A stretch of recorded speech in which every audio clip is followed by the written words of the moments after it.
Dear Longpo Anan, I work in the social sector, and many organizations I've worked in lie about how they get their funds from donors, and they don't act as they preach and take advantage of the workers and treat them badly.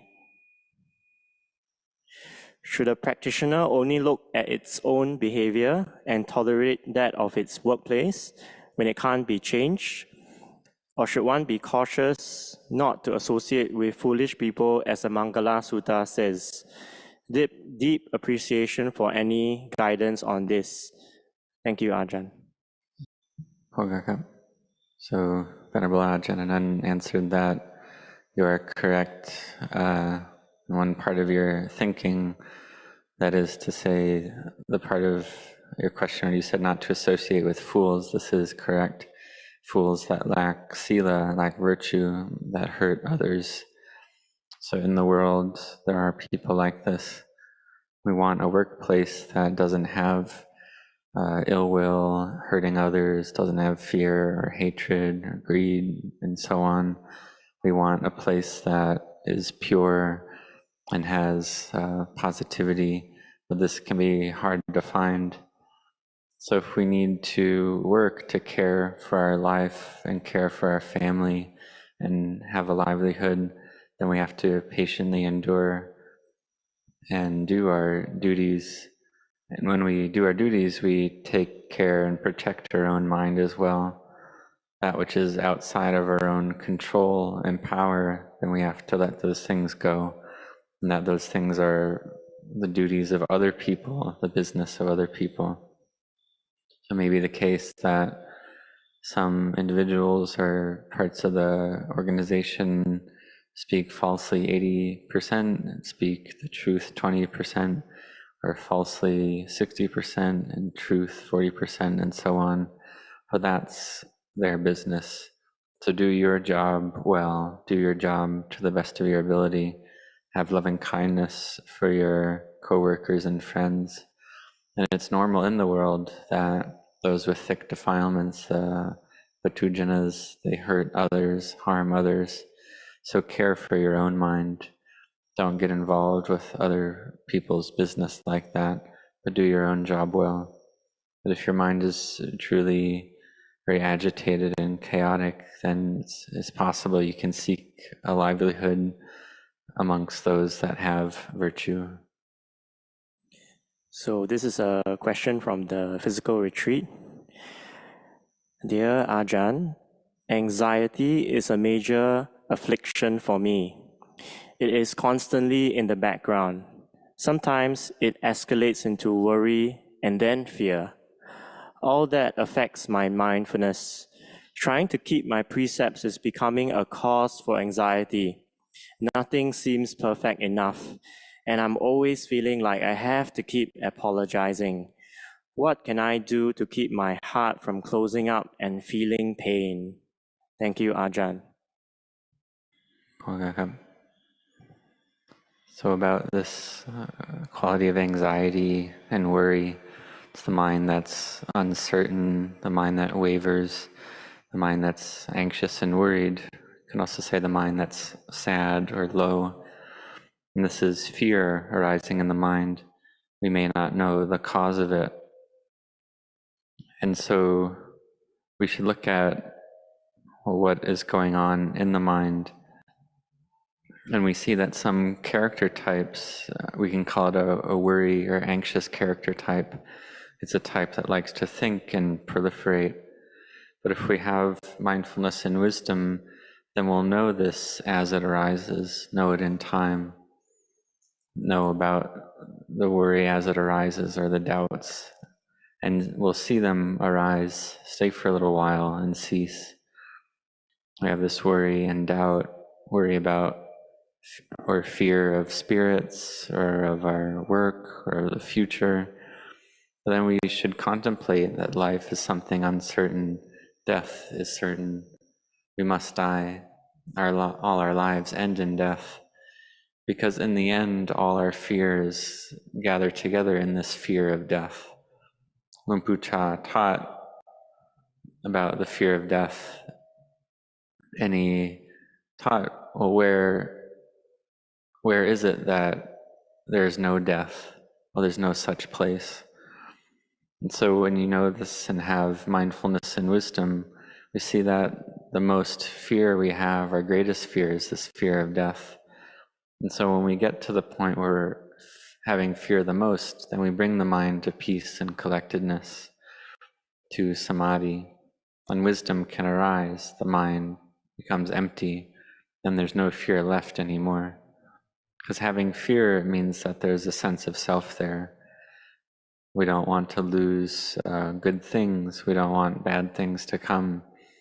And if we have a lot of fear like this, then we can even get a nervous disorder, a mental disease. So may you have care with this. If you have worry arise, then make the mind empty first. Make the mind peaceful. See everything is empty. And ask, well, what am I really worried about? All lives end in death. Everything that's born must die. All beings must die. And all problems end with death as well. All the problems we have end when we die. So contemplate like this, and don't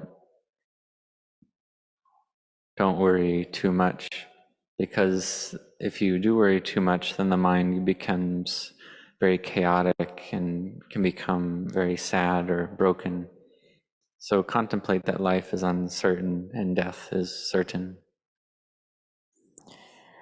Hi, Ajahn Anan. Thanks for your teaching. I am struggling to stay awake during meditation. How do I know if it is my body that is tired, or is it just sloth and torpor? Thank you, Ajahn. So with regards to this issue, you can observe, have you got enough rest? Have you eaten too much? If you sit and you're sleepy, falling asleep, you can take a look. Well, if you rest from roughly 10 p.m., wake up at 4 a.m., that's 6 hours of sleep, and during the day you get another hour of sleep, that's 7 hours total. And so if you have samadhi, then perhaps just 5.5 or 6 hours is enough approximately. So see if you're sitting down and you're falling asleep or feeling drowsy. And if you, then when you get up from that sitting and you walk and you're not sleepy, then you should walk more than you sit. If you sit and you feel drowsy or fall asleep, you can call it entering the jhana of sleep, entering the sleep jhana. And that's a hindrance, that's an obstacle. So in that case, open your eyes, seek a way to keep your mind awake. You can look at the shrine, you can look at the end of your nose, don't close your eyes. You can recite your meditation word a lot, do a lot of chanting to keep the mind awake. And one, with this sleepiness or drowsiness, you can think, well, if there's a snake there, would you still be drowsy? If there's a snake there who might bite you and is poisonous, would you still be sleepy? So you can see that the fear of the snake could keep the mind awake. So observe and take a look at your experience.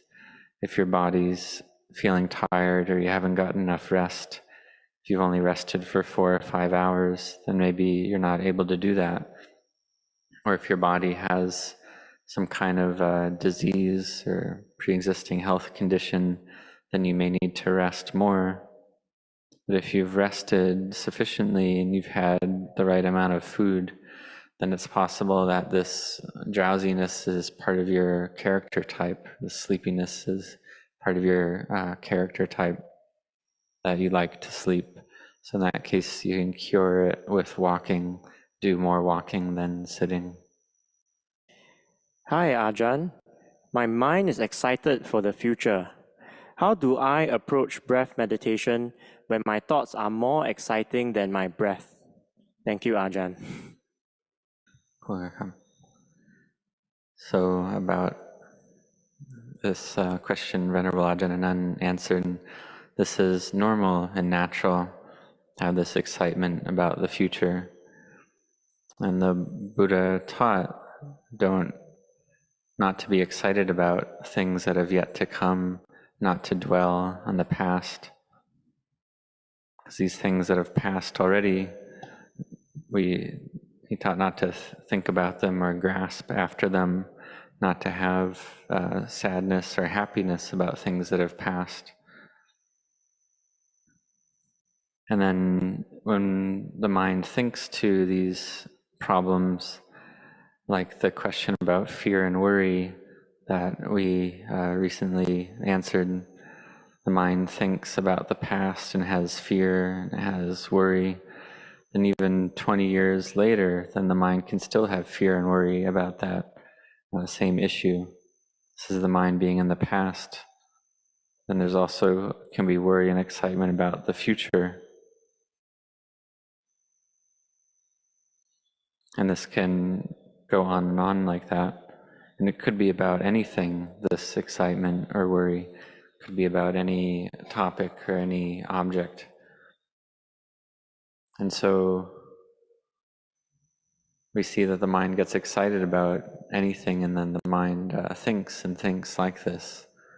This is a person who likes excitement, likes to be excited. And so the mind likes to do this, has this habit to do this, then the mind is not in the present. So therefore one needs to train the mind to have mindfulness here in the present. With this excitement and this proliferation, when the mind likes to do these things, becomes a habit, part of our character. So we need to practice and train to be mindful in the present, to see that and observe the mind that thinks about the future or feels excitement about the future and likes to do this, then this is a mind that's not peaceful, not gathered together. So we need to come back to the present. We can think that in 7 more days we must die for certain. Will then we still be excited then? How will we feel? So try this out, try thinking like this, that in 7 days you must die. Then bring this feeling to the heart that life is close to death. And think in 6 days one must die for certain, in 5 days, 4 days, 3 days, 2 days, even tonight one must die for sure, or tomorrow one must die for sure. So think like this, and then this is able to bring a stop to the excitement in the mind. It's like a story from the Buddha's time. A friend of Venerable Ananda, he was a merchant, and he managed the logistics of this merchant business. For instance, taking one type of item from one city that had a certain price and going to sell it in another city for a higher price, then buying a commodity in that other city for a certain price and going back to the original city to sell it for again another price. And he would really like to think like this about the logistics and the prices and the items in these different places, going from this city to that city, and how much money he would get and which items he would sell. So you'd think like this and you get very excited about it, to gain this or that, to do this or that. And the Buddha heard about this story, and the Buddha saw that this friend of Venerable Ananda, that he was going to die that very night. And so the Buddha felt this loving kindness and compassion for that friend of Venerable Ananda. And then he told Venerable Ananda about this and said to tell his friend that this life is uncertain. So Venerable Ananda told his friend that life is uncertain, just spoke this little amount, spoke with wisdom. And the friend thought, well, this is quite unusual that Venerable Ananda would speak to me like this. There must be some kind of danger to my life. So he thought and contemplated about death, and all his excitement about the future vanished. He had no excitement anymore. And the mind was able to reach this point, and he was able to see the Dhamma, realize stream entry, his mind gathered together. So we see that contemplating life as uncertain like this, seeing that all conditioned formations must degrade. And then in the end, that friend did die, so that his recollection of death was able to cut off the excitement in his mind. This gave rise to mindfulness and then to samadhi. We can also use mindfulness of the breath as well. It's a way for the mind not to worry about the future, and not to get lost in the past, and to have mindfulness in the present moment. Dear Ajahn Anan, I am grateful for your kind teachings.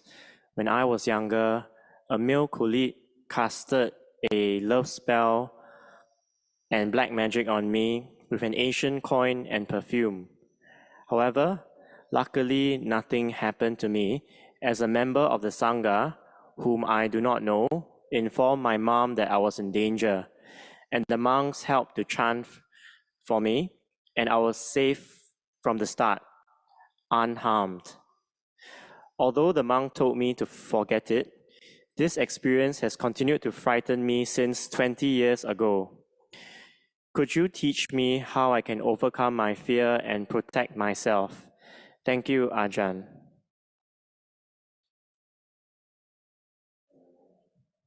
So we see that this worry and fear from something 20 years ago means that the mind is clinging firmly to something from the past, like this is embedded in the mind. This kind of worry and fear can lead to problems with one's health, problems in one's mind. So we see that this kind of suffering, this kind of fear, it's something normal, natural. When this fear arises, then we should recite Bhutto to give rise to faith and belief in the Buddha. Do Bhutto a lot. Whatever we're afraid about, whatever the situation is, then teach the mind to be with Bhutto, to be very firmly and stably with Bhutto. This is the way to make the mind stable and firm with Bhutto. And then this can lead to samadhi, which then can lead to wisdom to arise. And then when we practice like this, whatever karma we may have made in the past, these karmic results can pass us by or pass by. So may you have faith in this. And even if we're in a scary situation, like being in a cremation ground, we can recite Bhutto to care for our minds, to protect our minds. And in this way, we can overcome obstacles, and obstacles pass us by with Bhutto. And so to protect your mind, have good mindfulness, do a lot of chanting, have a lot of mindfulness with your chanting, make the mind firm and stable. This can give rise to wisdom. In this way, fear can gradually reduce bit by bit. It's not necessarily that the fear is completely gone, but the mind can separate from the mood, from the mind object of fear. One sees that the fear is the mood and the mind is the mind. And if one can't separate the mind from the mood, then even if fear arises, we can still fight with it. We can bring the mind to concentration, to samadhi.